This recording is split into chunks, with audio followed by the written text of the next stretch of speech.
So hey everyone, in this video we will see how to fix Samsung dishwasher 3 beeps after starting, door latch check and error reset.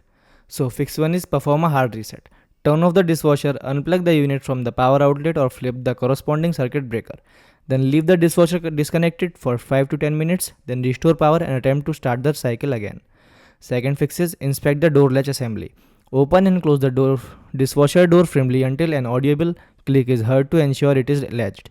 Check for obstructions such as tall dishes, large utensils, or food debris that may block the door from closing.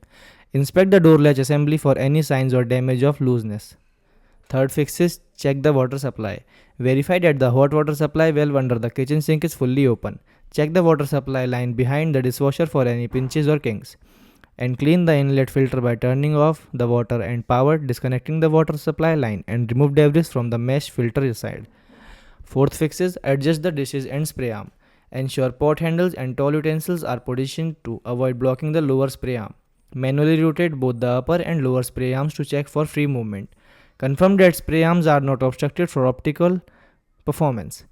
Then fifth fix is check for false leak warning. Error codes like LC or LE may indicate issue when accomplished by 3 beeps.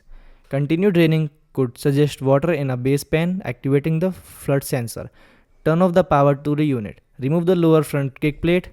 Then use a towel or wet dry vacuum to dry any standing water or moisture from the base pan. Thanks for watching.